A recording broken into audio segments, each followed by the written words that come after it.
सभी उम्मीदवारों और ज्ञान के जिज्ञासुओं का स्वागत है। नमस्कार। अगर आप प्रतियोगी या विभागीय परीक्षाओं की तैयारी कर रहे हैं, तो आज की हमारी चर्चा आपके लिए बहुत ही अहम होने वाली है। जी हाँ, बिल्कुल। आज हम central civil services pension rules 1972 के 3 अहम नियमों पर गहराई से बात करेंगे। हाँ, नियम 53, 54 और 55A। जी, ये नियम पेंशन बेनिफिट्स, खासकर जैसे ग्रेचुइटी, नॉमिनेशन और फैमिली पेंशन से जुड़े हैं। ये सरकारी कर्मचारियों और उनके परिवारों के लिए काफी मायने रखते हैं। बिल्कुल। और देखिए, परीक्षाओं में अक्सर इन नियमों की बारीकियों से जुड़े सवाल आते हैं। सही कहा। तो हमारा मकसद यही है कि इन नियमों को बिल्कुल साफ और सरल तरीके से समझें। हम रूल नंबर और सब रूल के हिसाब से ही चलेंगे। हाँ, ताकि कोई कंफ्यूजन ना रहे। तो चलिए शुरू करते हैं। ठीक है। तो सबसे पहले है नियम 53, नॉमिनेशंस यानी नामांकन। जी। इसका मतलब क्या है? मतलब ये तय करता है कि रिटायरमेंट या डेथ पर ग्रेच्युटी किसे मिलेगी। ये कैसे काम करता है पूरा प्रोसेस? देखिए, नियम 53 का जो सब रूल 1 है, वो कहता है कि जब कोई सरकारी कर्मचारी पक्का हो जाता है सर्विस में, स्थायी हो जाता है, तो उसे फॉर्म 1 या फॉर्म 2 भरना होता है, एक नॉमिनेशन फॉर्म। अच्छा। इसके जरिए वो बताता है कि नियम 50 के तहत जो रिटायरमेंट या डेथ ग्रेच्युटी बननी है, वो किसे मिले। एक या एक से ज्यादा लोगों को नॉमिनी बना सकता है। पर इसमें एक जरूरी बात है, अगर कर्मचारी का परिवार है, हाँ। तो नॉमिनेशन सिर्फ फैमिली मेंबर्स के नाम ही हो सकता है। अच्छा, सिर्फ परिवार के सदस्य। और अगर मान लीजिए कर्मचारी का परिवार नहीं है उस समय, या फिर अगर इससे ज्यादा लोगों को नॉमिनी बनाना चाहें? हाँ, अच्छा सवाल है। देखिए, अगर उस वक्त परिवार नहीं है, तो वो किसी भी व्यक्ति को या किसी संस्था को भी नॉमिनी बना सकता है, जैसे कोई कंपनी हो या कोई ट्रस्ट हो। अच्छा, ये भी ऑप्शन है? जी। और जहां तक एक से ज्यादा नॉमिनी की बात है, तो सब रूल 2 कहता है कि अगर आप एक से ज्यादा लोगों को नॉमिनेट कर रहे हैं, तो फॉर्म में बिल्कुल साफ-साफ लिखना होगा कि किसको कितना हिस्सा मिलेगा। मतलब परसेंटेज या अमाउंट? हाँ, बिल्कुल, ताकि पूरी ग्रेच्युटी की रकम कवर हो जाए, कोई कंफ्यूजन ना रहे बाद में। समझ गया। अब एक और स्थिति सोचिए। मान लीजिए जिसे नॉमिनी बनाया, भगवान न करे पर उसकी मृत्यु कर्मचारी से पहले हो गई, या कर्मचारी की डेथ के बाद लेकिन ग्रेच्युटी मिलने से पहले हो गई, तब क्या होगा? हाँ, ये बहुत प्रैक्टिकल सवाल है। इसके लिए सब रूल 3 में व्यवस्था है। अच्छा। कर्मचारी नॉमिनेशन करते समय ही एक ऑल्टरनेट नॉमिनी, मतलब एक वैकल्पिक नामांकित व्यक्ति का नाम भी दे सकता है। ओके। तो अगर ऐसी स्थिति आती है जो आपने बताई, तो जो मूल नॉमिनी का अधिकार था वो उस ऑल्टरनेट नॉमिनी को मिल जाएगा। यहाँ भी वही शर्त है कि अगर परिवार है तो ऑल्टरनेट नॉमिनी भी परिवार का ही सदस्य होना चाहिए। हाँ। अगर परिवार में सिर्फ एक ही सदस्य है, तब शायद छूट हो। ठीक है। और कर्मचारी ये भी लिख सकता है कि किसी खास घटना होने पर, जैसे मान लीजिए नॉमिनी की शादी हो जाने पर, नॉमिनेशन रद्द माना जाए। अच्छा, ये कंडीशनल भी हो सकता है? जी क्या ऐसा भी है कि नॉमिनेशन अपने आप ही रद्द हो जाए, इनवैलिड हो जाए? हाँ, बिल्कुल है। सब रूल 4 इसी बारे में है। अच्छा। वो कहता है कि अगर किसी कर्मचारी ने नॉमिनेशन तब किया था जब उसका परिवार नहीं था, और बाद में उसका परिवार बन जाता है, मान लीजिए शादी हो जाती है, हाँ। तो पहले वाला नॉमिनेशन अपने आप खत्म, इनवैलिड। उसे फिर नया नॉमिनेशन करना पड़ेगा। ये जरूरी है याद रखना। और अगर कर्मचारी खुद ही बदलना चाहे नॉमिनेशन, तो मान लीजिए बाद में उसका मन बदल गया? बदल सकता है, बिल्कुल बदल सकता है। सब रूल 5 और 6 यही कहते हैं, कर्मचारी कभी भी अपने हेड ऑफ ऑफिस को एक लिखित नोटिस देकर पुराना नॉमिनेशन कैंसिल कर सकता है। अच्छा। लेकिन ये जरूरी है कि कैंसिलेशन नोटिस के साथ ही नया नॉमिनेशन फॉर्म भी जमा करें। ओके, मतलब बिना नए नॉमिनेशन के पुराना कैंसिल नहीं होगा? बिल्कुल। और इसी तरह अगर किसी नॉमिनी की डेथ हो जाए या नॉमिनेशन सब रूल 4 के तहत इनवैलिड हो जाए, तब भी नया नॉमिनेशन करना ही होगा। ठीक है। अब ये नॉमिनेशन फॉर्म जाता कहाँ है? आपने हेड ऑफ ऑफिस कहा, उनका क्या रोल है इसमें? हाँ, देखिए, हेड ऑफ ऑफिस वो अधिकारी हैं जो कर्मचारी के सर्विस रिकॉर्ड्स देखते हैं। तो सब रूल 7 के हिसाब से हर नॉमिनेशन फॉर्म उन्हीं के पास जमा होता है। अच्छा। वो उस फॉर्म पर प्राप्ति की तारीख लिखते हैं और साइन करते हैं, जिसे कहते हैं काउंटर साइन करना। Counter sign. हाँ। हाँ, और फिर उसे अपनी कस्टडी में सुरक्षित रखते हैं। इसकी एक एंट्री कर्मचारी की सर्विस बुक में भी की जाती है। ठीक है। और सब रूल 8 ये साफ करता है कि नॉमिनेशन उसी दिन से लागू माना जाता है जिस दिन वो हेड ऑफ ऑफिस को मिल जाता है, रिसीट की तारीख से। समझ गया। इस नॉमिनेशन को लेकर एक सरकारी दिशा निर्देश मतलब जीआईडी का भी जिक्र आता है, इसके महत्व पर काफी जोर देता है शायद। जी हाँ, वो जीआईडी बहुत ज़रूरी है। उसमें यही चिंता जताई गई है कि नॉमिनेशन फॉर्म्स कितने ज़रूरी दस्तावेज हैं, पर कई बार ये गुम हो जाते हैं या सही से रखे नहीं जाते। हाँ, जिससे बाद में दिक्कत होती होगी। बहुत दिक्कत होती है। कर्मचारी की मृत्यु के बाद परिवार को ग्रेजुटी मिलने में बेवजह की देरी और परेशानी होती है। तो जीआईडी क्या कहता है इसके लिए? जीआईडी कहता है कि इन फॉर्म्स को काउंटर साइन करने के बाद एक अलग गोपनीय फाइल में संभाल कर रखा जाए और सर्विस बुक में इसकी एंट्री जरूर हो। और कर्मचारियों को भी सलाह दी जाती है कि वो अपने नॉमिनेशन की एक कॉपी अपने पास भी रखें। ये तो अच्छी सलाह है। और अगर किसी ने नॉमिनेशन किया ही नहीं, तब क्या होता है? क्या परेशानियां आ सकती हैं? वो के हिसाब से परिवार के सदस्यों को दी जाती है। हाँ।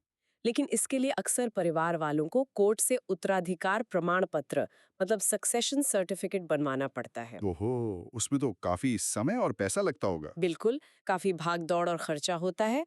और लॉ मिनिस्ट्री ने भी ये साफ किया है कि ये सर्टिफिकेट सिर्फ दावा निपटाने में मदद करता है, पर अगर दावा नियमों के हिसाब से सही नहीं है तो सरकार पेमेंट रोक भी सकती है। मतलब नॉमिनेशन सही ढंग से करना बहुत जरूरी है। बहुत जरूरी। इससे परिवार भविष्य की बहुत सारी परेशानियों से बच जाता है। तो ये था नियम 53। खासकर नॉमिनेशन की प्रक्रिया, शर्तें और इसका महत्व, ये सब परीक्षा के लिए काफी अहम है। जी बिल्कुल। अगर श्रोताओं में से कोई नियम 53 के किसी खास पहलू पर और विस्तार से जानना चाहें, तो नीचे कमेंट करके बता सकते हैं। और हाँ, ऐसी और डिटेल्ड चर्चाओं के लिए डिस्क्रिप्शन में दिए लिंक से हमारा व्हाट्सएप ग्रुप जरूर ज्वाइन करें। हाँ जी। चलिए, नॉमिनेशन समझने के बाद अब आगे बढ़ते हैं। अब उस स्थिति पर आते हैं जब दुर्भाग्यवश कर्मचारी की मृत्यु हो जाती है। तब परिवार को आर्थिक सहारे की जरूरत पड़ती है। हाँ। और यहाँ पर आता है नियम 54, फैमिली पेंशन 1964, परिवार पेंशन। जी, नियम 54। ये नियम तो काफी डिटेल्ड है और परीक्षाओं के लिहाज से बहुत ही ज्यादा महत्वपूर्ण है। बिल्कुल सही कहा आपने। नियम 54 काफी लंबा और डिटेल्ड है क्योंकि ये कई अलग-अलग सिचुएशंस को कवर करता है। हम्म। इसका जो सब रूल 1 है वो बताता है कि ये नियम किन पर लागू होता है। तो ये मुख्य रूप से उन सरकारी कर्मचारियों पर लागू है जो 1 जनवरी 1964 को या उसके बाद सर्विस में आए। अच्छा, 1964 की कट ऑफ डेट है। हाँ, कुछ खास मामलों में ये उससे पहले के कर्मचारियों पर भी लागू हुआ है बाद में। ठीक है। तो परिवार पेंशन मिलने की मेन शर्तें क्या हैं? कौन एलिजिबल होता है इसके लिए? सब रूल 2 में 3 मुख्य शर्तें बताई गई हैं। फैमिली पेंशन तब मिलती है जब सरकारी कर्मचारी की डेथ। हाँ। पहला, कम से कम 1 साल की कंटिन्यूअस सर्विस पूरी करने के बाद हुई हो। या 1 साल की सर्विस, ठीक है। दूसरा, 1 साल पूरा होने से पहले ही डेथ हो गई हो, लेकिन कंडीशन ये है कि जब उनकी अपॉइंटमेंट हुई थी उससे ठीक पहले मेडिकल अथॉरिटी ने उन्हें सर्विस के लिए फिट घोषित किया हो। अच्छा, मतलब मेडिकली फिट थे। जी। या फिर तीसरा, वो सर्विस से रिटायर हो चुके थे और डेथ के टाइम पर पेंशन या कंपैशनेट अलाउंस ले रहे थे। मतलब बेसिक आइडिया ये है कि सरकार उन परिवारों को सपोर्ट करना चाहती है जिनके सदस्य ने या तो कुछ न्यूनतम सेवा की हो या सेवा के लिए फिट पाए गए हों या जो पहले से पेंशन ले रहे थे। समझ गया। और ये पेंशन मिलती कितनी है? अमाउंट क्या होता है? सब रूल 2 के हिसाब से जो नॉर्मल रेट है वो कर्मचारी की लास्ट बेसिक पे का 30% होता है। 30%? हाँ, 30%। इसमें एक मिनिमम और मैक्सिमम लिमिट भी है। कम से कम 3,500 रुपए महीना और ज्यादा से ज्यादा 27,000 रुपए महीना। ओके। 3500 मिनिमम, 27,000 हाँ मैक्सिमम। जी। और सब रूल 2A ये कहता है कि जो भी अमाउंट बनेगा उसे अगले पूरे रुपए में राउंड ऑफ कर दिया जाएगा। ठीक है। क्या उम्र के साथ पेंशन में कोई बढ़ोतरी भी होती है, जैसे बुजुर्ग पेंशनरों के लिए? हाँ बिल्कुल।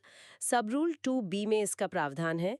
80 साल या उससे ज्यादा उम्र के जो फैमिली पेंशनर्स हैं उनके लिए एडिशनल फैमिली पेंशन मिलती है। अच्छा, कितनी? 80 से 85 साल के बीच 20% एक्स्ट्रा, 85 से 90 के बीच 30%, 90 से 95 के बीच 40%, 95 से 100 के बीच 50% और 100 साल या उससे ज्यादा उम्र हो जाने पर पूरी 100% एडिशनल पेंशन।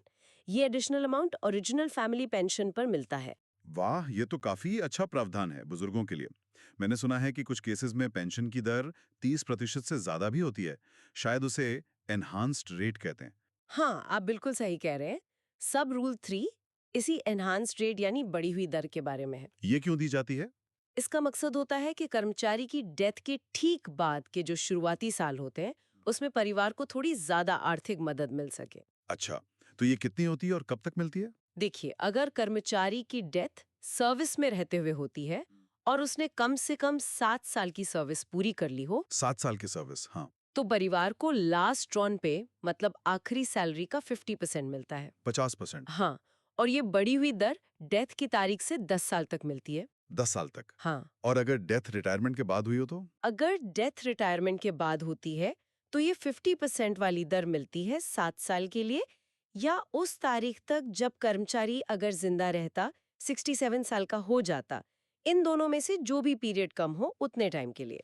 अच्छा, 7 साल या 67 की उम्र जो पहले हो। जी, लेकिन इसमें एक शर्त है कि ये इन्हांस्ड रेट रिटायरमेंट पर मिली पेंशन से ज्यादा नहीं हो सकती। ठीक है? इसमें वर्कमेंस कॉम्पेंसेशन एक्ट वाले मामलों में थोड़ा फर्क है, पर बेसिक आइडिया यही है। शुरू में ज्यादा मदद, और जब ये इन्हांस्ड रेट का पीरियड खत्म हो जाता है तब? तब पेंशन वापस नॉर्मल रेट पर आ जाती है, यानी 30% वाले रेट पर। समझ गया। क्या ऐसी भी कोई स्थिति है जब नियम 54 के तहत परिवार पेंशन मिलती ही नहीं? हाँ, एक स्थिति है। सब रूल 4 कहता है कि अगर कर्मचारी की मृत्यु ऐसी परिस्थितियों में हुई है जिसके लिए सीसीएस एक्स्ट्राऑर्डिनरी पेंशन रूल्स 1939 के तहत कोई खास अवार्ड या पेंशन मिलती है, हाँ, तो फिर नियम 54 वाली फैमिली पेंशन अलग से नहीं दी जाएगी। मतलब डबल बेनिफिट नहीं होगा। ठीक है। अब आते हैं सबसे अहम सवाल पर, जिसमें अक्सर लोगों को कंफ्यूजन होता है। ये फैमिली पेंशन असल में मिलती किसे और कब तक मिलती है? हाँ, ये नियम 54 का सबसे क्रिटिकल पार्ट है जो सब रूल 6 में बताया गया है, और परीक्षा के लिए ये बहुत जरूरी है। पेंशन पाने वालों का एक क्रम है और उनकी शर्तें हैं। क्रम मतलब प्रायोरिटी लिस्ट। हाँ, बिल्कुल। सबसे पहले नंबर आता है विधवा या विधुर का, स्पाउस। पति या पत्नी। जी, इनको पेंशन मिलती है मृत्यु तक या जब तक वो दोबारा शादी न कर लें, जो भी पहले हो जाए। पुनर्विवाह पर बंद हो जाती है। हाँ, लेकिन इसमें एक एक्सेप्शन है। अगर कोई निसंतान विधवा दोबारा शादी करती है और शादी के बाद उसकी अपनी कमाई, न्यूनतम परिवार पेंशन और महंगाई राहत को मिलाकर जो रकम बनती है उससे कम है, हाँ, तो उसे पेंशन मिलती रहेगी। ये एक महत्वपूर्ण पॉइंट है। अच्छा, ये खास कंडीशन है। ठीक है। पति पत्नी के बाद किसका नंबर आता है? उनके बाद आते हैं बच्चे, चिल्ड्रन। बच्चों में भी शर्तें हैं। क्या शर्तें? देखिए, अगर बेटा है तो उसे 25 साल की उम्र तक पेंशन मिलेगी, या जब तक उसकी शादी ना हो जाए, या जब तक वो खुद कमाना शुरू ना कर दे। इन तीनों में से जो भी पहले हो जाए। 25 साल, शादी या कमाई शुरू होना। ठीक है। और बेटी के लिए? बेटी अगर अविवाहित है तो उसके लिए भी वही है, शादी होने तक या कमाने लगने तक। लेकिन बेटियों के लिए एक बहुत बड़ा बदलाव आया है। क्या? एक सरकारी निर्णय जीआईडी के मुताबिक अगर बेटी अविवाहित है या विधवा है या तलाकशुदा है और वो कमाने नहीं है, मतलब उसकी आय न्यूनतम पेंशन प्लस महंगाई राहत से कम है, हाँ। तो उसके लिए 25 साल वाली उम्र की कोई सीमा नहीं है। अरे वाह! मतलब वो 25 के बाद भी पेंशन ले सकती है? हाँ, ले सकते हैं जब तक वो कमाना शुरू ना कर दे या शादी पुनर्विवाह ना कर ले। कमाना शुरू करना का मतलब वही है, आय का न्यूनतम पेंशन प्लस महंगाई राहत से ज्यादा हो जाना। ये एक्सप्लेनेशन 4 में साफ किया गया है। ये तो बहुत महत्वपूर्ण जानकारी है, खासकर बेटियों के लिए। अच्छा, बच्चों में क्या विकलांग बच्चों के लिए भी कोई खास प्रावधान है? हाँ, और ये बहुत ही जरूरी प्रावधान है। ये सब रूल 6 के दूसरे परंतुक में है। बताइए। अगर कोई बेटा या बेटी मानसिक या शारीरिक रूप से ऐसे विकलांग डिसेबल्ड है कि वो अपनी रोजी रोटी कमाने में असमर्थ है, तो उन्हें जीवन भर मतलब लाइफ लॉन्ग फैमिली पेंशन मिलेगी, चाहे उनकी उम्र 25 साल से ज्यादा क्यों ना हो जाए। पूरी जिंदगी? जी हाँ, इसके लिए मेडिकल बोर्ड से डिसेबिलिटी सर्टिफिकेट लेना होता है। अगर परमानेंट डिसेबिलिटी है तो एक बार, वरना हर 5 साल में। ये सरकार की तरफ से एक बहुत बड़ी सामाजिक सुरक्षा है। ये तो सच में बहुत महत्वपूर्ण है। इनका नंबर कब आता है पेंशन लिस्ट में? इनका नंबर सामान्य बच्चों के बाद आता है, मतलब पहले 25 साल से कम उम्र वाले बच्चे, फिर ये विकलांग बच्चे। ठीक है। बच्चों के बाद कौन? बच्चों के बाद नंबर आता है आश्रित माता पिता का। माता पिता? हम्म, उन्हें कब मिलती? उन्हें पेंशन तभी मिलेगी जब कर्मचारी के पीछे कोई विधवा, विधुर या कोई एलिजिबल बच्चा न बचा हो। अच्छा, मतलब स्पाउस और बच्चे ना हो तब। जी और दूसरी शर्त यह है कि माता पिता पूरी तरह से कर्मचारी पर आश्रित हों। मतलब उनकी अपनी आय न्यूनतम पेंशन प्लस महंगाई राहत से कम होनी चाहिए। ये एक्सप्लेनेशन 5 में है। और पहले माँ को मिलती है या पिता को? पहले माँ को और उनके बाद पिता को। ठीक है। क्या लिस्ट में और भी कोई है? हाँ, लिस्ट में आखिरी नंबर आता है आश्रित विकलांग भाई बहन का। हाँ, डिपेंडेंट डिसेबल्ड सिबलिंग्स। भाई बहन भी? हाँ, लेकिन इनकी शर्तें और भी सख्त हैं। इन्हें पेंशन तभी मिलेगी जब कोई विधवा, विधुर, एलिजिबल बच्चा या एलिजिबल माता-पिता ना हो। मतलब कोई और दावेदार ना हो। बिल्कुल। और ये भाई बहन पूरी तरह कर्मचारी पर आश्रित हों और अपनी विकलांगता के कारण कमा न सकते हों। आय की सीमा वही है जो माता-पिता के लिए थी। एक्सप्लेनेशन 6। समझ गया। ये क्रम याद रखना जरूरी है। स्पाउस, फिर बच्चे, नॉर्मल और फिर विकलांग, फिर आश्रित माता पिता और आखिर में आश्रित विकलांग भाई बहन। बिल्कुल सही। आपने बताया था कि अविवाहित, विधवा, तलाकशुदा बेटियों के लिए 25 साल की उम्र सीमा नहीं है अगर वो कमा नहीं रही। तो क्या उन्हें पेंशन बाकी बच्चों के साथ ही मिलने लगती है? नहीं नहीं, उनका नंबर जैसा मैंने कहा, छोटे बच्चे जो 25 साल के नहीं हुए हैं और विकलांग बच्चे अगर कोई हैं के बाद आता है। अच्छा, मतलब जब छोटे बच्चे और विकलांग बच्चे पेंशन के लिए अपात्र हो जाते हैं, तब इन बेटियों का नंबर आता है। जी हाँ, ये सब रूल 6 के तीसरे परंतुक में साफ लिखा है। ठीक है। अब एक और सवाल। अगर परिवार में एक से ज्यादा लोग पात्र हों, जैसे मान लीजिए किसी की 2 विधवाएं हों, पुराने मामलों में शायद संभव हो, या एक से ज्यादा बच्चे पात्र हों, तब पेंशन कैसे बनती है? हाँ, इसके लिए सब रूल 7 और 8 है। अगर एक से ज्यादा विधवाएं हैं तो पेंशन उनमें बराबर बांटी जाएगी। बराबर। हाँ, और अगर एक विधवा की मृत्यु हो जाती है तो उसका हिस्सा उसके बच्चों को, अगर वो पात्र है, मिलेगा। अगर बच्चे नहीं हैं या पात्र नहीं है तो उसका हिस्सा दूसरी विधवाओं में बट जाएगा। इसी तरह अगर किसी बच्चे की माँ की मृत्यु हो चुकी है तो बच्चे को वो हिस्सा मिलेगा जो उसकी माँ को मिलता। जुड़वा बच्चे हैं तो उनमें पेंशन बराबर बंटेगी। ठीक है। और सामान्य नियम क्या है? सामान्य नियम सब रूल 8 यही है कि एक बार में परिवार के एक ही सदस्य को पेंशन मिलती है, विधवाओं वाले अपवाद को छोड़कर। एक बार में एक? हाँ, और क्रम वही है जो हमने डिस्कस किया, पहले विधवा विधुर, फिर बच्चे। बच्चों में भी उम्र के हिसाब से बड़े से छोटे की ओर। मतलब सबसे बड़े पात्र बच्चे को पहले मिलेगी? जी हाँ, सब रूल 9 यही कहता है, जब वो अपात्र हो जाएगा, जैसे 25 साल का हो गया या कमाने लगा, तब उससे छोटे वाले पात्र बच्चे का नंबर आएगा। ये क्लियर हो गया। क्या कुछ और खास स्थितियां भी हैं नियम 54 में? हाँ, कुछ और पॉइंट्स हैं जो ध्यान रखने चाहिए। जैसे? अगर पेंशन पाने वाला नाबालिग है तो पेंशन उसके कानूनी अभिभावक गार्डियन के जरिए दी जाएगी। ये सब रूल 10 में है। ठीक है। एक और इंटरेस्टिंग सिचुएशन है, अगर पति पत्नी दोनों सरकारी कर्मचारी थे और दोनों की मृत्यु हो जाती है, हाँ। तो उनके बच्चों को 2 फैमिली पेंशन मिल सकती हैं, एक माँ की सर्विस से, एक पिता की सर्विस से। 2 पेंशन? हाँ, लेकिन टोटल अमाउंट पर कुछ सीमाएं हैं जो सब रूल 11 में बताई गई हैं। अच्छा। फिर जुडिशली सेपरेटेड स्पाउस, मतलब जो कानूनी तौर पर अलग रह रहे हैं, वो भी कुछ शर्तों के साथ पेंशन पा सकते हैं, बशर्ते सेपरेशन एडल्ट्री के आधार पर ना हुआ हो। ये सब रूल 11A 11B में है। और एक बहुत गंभीर बात सब रूल 11C में है, अगर पेंशन के दावेदार पर ही कर्मचारी की हत्या या हत्या के लिए उकसाने का आरोप है, तो जब तक क्रिमिनल केस चल रहा है पेंशन सस्पेंड रहेगी। अगर दोषी साबित हो गए तो पेंशन नहीं मिलेगी, बरी हो गए तो मिल जाएगी। ये तो जरूरी प्रावधान है।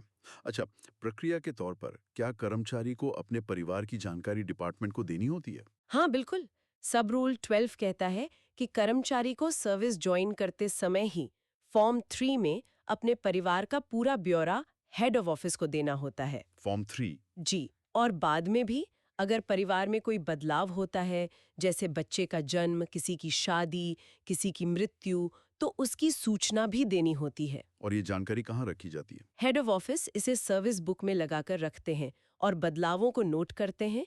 एक जीआईडी ये भी कहता है कि अगर कर्मचारी ये जानकारी नहीं दे पाया तो उसकी मृत्यु के बाद पति पत्नी भी ये डिटेल्स दे सकते हैं। ठीक है।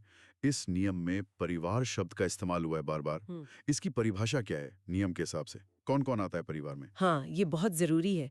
सब रूल 14B परिवार को डिफाइन करता है। इसमें आते हैं कौन कौन? पति या पत्नी जुडिशली सेपरेटेड है तो भी, बशर्ते अडल्ट्री का मामला ना हो। ठीक है। फिर 25 साल से कम उम्र के अविवाहित बच्चे, इसमें गोद लिए हुए बच्चे भी शामिल हैं। और जैसा हमने डिस्कस किया, अविवाहित, विधवा, तलाकशुदा बेटियां भी उम्र और आय की शर्तों के साथ। हाँ। फिर आश्रित माता पिता जिनकी हमने बात की, और आखिर में आश्रित विकलांग भाई बहन।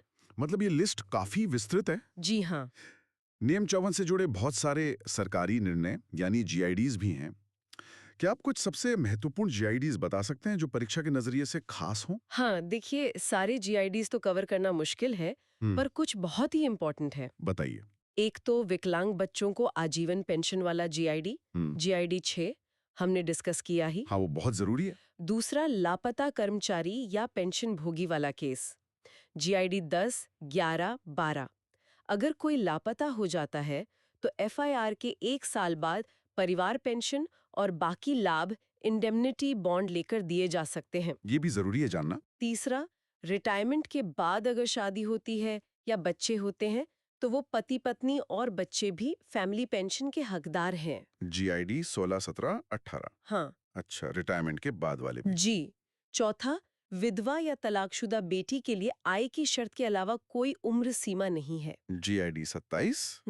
पांचवा, हिंदू मैरिज एक्ट के तहत अगर दूसरी शादी हुई है जबकि पहली पत्नी जीवित है और तलाक नहीं हुआ तो दूसरी पत्नी पेंशन की पात्र नहीं होगी। जीआईडी 13। ठीक है। और एक और, अगर किसी फैमिली पेंशनर की डेथ हो जाती है तो उनका जो बकाया एरियर होता है वो अगले एलिजिबल सदस्य को मिल जाता है। उसके लिए आमतौर पर सक्सेशन सर्टिफिकेट की जरूरत नहीं पड़ती। जीआईडी 20। ये कुछ सबसे महत्वपूर्ण जीआईडीज हो गए। हाँ, ये कुछ खास है। वाकई नियम 54 बहुत ही डिटेल्ड है और इसमें बहुत सारे छोटे बड़े पॉइंट्स हैं। उम्मीदवारों को इसे बहुत ध्यान से समझने की जरूरत पड़ेगी। बिल्कुल। अगर आप श्रोताओं में से कोई नियम 54 की किसी खास सब रूल या जीआईडी पर और जानकारी चाहते हैं तो नीचे कमेंट्स में जरूर बताएं। हम कोशिश करेंगे कि उसे भी कवर करें। हाँ जी। और याद रखिए, अपडेट्स और ऐसी गहरी चर्चाओं के लिए डिस्क्रिप्शन में दिए लिंक से हमारा व्हाट्सएप ग्रुप जरूर ज्वाइन करें। और अगर ये जानकारी काम की लग रही है तो लाइक और शेयर तो बनता है। चैनल को सब्सक्राइब करना भी ना भूलें। बिल्कुल। अच्छा, नियम 55 के बाद आता है नियम 55। इसके बारे में क्या? नियम 55 जो पुराने फैमिली पेंशन 1950 से जुड़ा था उसे अब हटा दिया गया है, डिलीट कर दिया गया है। अच्छा, ओमिट हो गया है। हाँ, ओमिटेड। तो परीक्षा के हिसाब से अब ये रेलेवेंट नहीं है। ठीक है, तो इसे छोड़ सकते हैं। तो आखिर में है नियम 55A। ये किस बारे में है? नियम 55A है पेंशन और परिवार पेंशन पर मिलने वाली महंगाई राहत, यानी डियरनेस रिलीफ। डीआर। हाँ ये तो सब सुनते हैं। जी। ये काफी सीधा साधा नियम है। तो ये महंगाई राहत क्या होती है और कैसे मिलती है? महंगाई राहत मिलती है बढ़ती महंगाई के असर को कम करने के लिए। अच्छा। तो नियम 55A का सब रूल आई कहता है कि केंद्र सरकार समय समय पर जो रेट और शर्तें तय करेगी उस हिसाब से पेंशनर्स और फैमिली पेंशनर्स को डीआर दी जाएगी। मतलब सरकार तय करती है रेट? हाँ, समय समय पर रिवाइज होता रहता क्या है। कोई ऐसी स्थिति भी है जब ये डीआर नहीं मिलती? हाँ, सब रूल 2 में एक जरूरी कंडीशन है। क्या? अगर कोई पेंशनर रिटायरमेंट के बाद दोबारा कहीं नौकरी कर लेता है। रीएम्प्लॉयमेंट? हाँ, रीएम्प्लॉयमेंट, चाहे वो केंद्र सरकार हो, राज्य सरकार हो या कोई सरकारी कंपनी, कॉरपोरेशन, बैंक वगैरह हो, हाँ। तो जब तक वो उस दोबारा वाली नौकरी में है तब तक उसे अपनी पेंशन पर मिलने वाली महंगाई राहत डीआर नहीं मिलेगी। अच्छा, मतलब रीएम्प्लॉयमेंट के दौरान डीआर बंद हो जाती है। जी हाँ। हालांकि इसमें भी कुछ खास मामलों में छूट हो सकती है जिसके लिए सरकारी आदेश देखने पड़ते हैं। ठीक है, समझ गया। तो ये थी हमारी सीसीएस पेंशन रूल्स 1972 के नियम 53, 54 और 55A पर एक विस्तृत चर्चा। हमने नामांकन की जरूरत और प्रक्रिया को समझा। हाँ, फिर हमने परिवार पेंशन की पात्रता, उसकी दरें, एनहांस्ड रेट और किसे कब तक मिलती है इस पर बात की। बिल्कुल, जिसमें विकलांग बच्चों और बेटियों के लिए जो खास प्रावधान है वो बहुत महत्वपूर्ण थे। जी। और आखिर में हमने महंगाई राहत यानी डीआर के नियमों को भी देखा। हमने कोशिश की कि इन थोड़े जटिल नियमों को परीक्षा के नजरिए से जो अहम बिंदु हैं उन पर फोकस करते हुए सरल भाषा में आप तक पहुंचाएं। हाँ, उम्मीद है कि ये चर्चा उम्मीदवारों के लिए उपयोगी साबित होगी। याद रखिएगा, अगर आप किसी नियम या उपनियम पर और क्लैरिटी चाहते हैं तो नीचे कमेंट जरूर करें जी। और हमारे व्हाट्सएप ग्रुप से जुड़ें ताकि आप आगे की चर्चाओं और अपडेट से जुड़े रह सके। लिंक डिस्क्रिप्शन में है। बिल्कुल। और अगर आपको ये सत्र उपयोगी लगा तो इसे लाइक करें, अपने दोस्तों और साथियों के साथ शेयर करें जो तैयारी कर रहे हैं। हाँ, और चैनल को सब्सक्राइब करना ना भूलें ताकि आपको ऐसी और जानकारी मिलती रहे। हम सभी श्रोताओं की सराहना करते हैं कि उन्होंने इतने धैर्य से हमें सुना और इन नियमों को समझने की कोशिश की। जी, आप सबका बहुत बहुत धन्यवाद। हमारे साथ जुड़ने के लिए आपका भी बहुत बहुत धन्यवाद। धन्यवाद। अगली बार फिर मिलेंगे एक और ज्ञानवर्धक चर्चा के साथ। तब तक अपनी तैयारी जारी रखिए।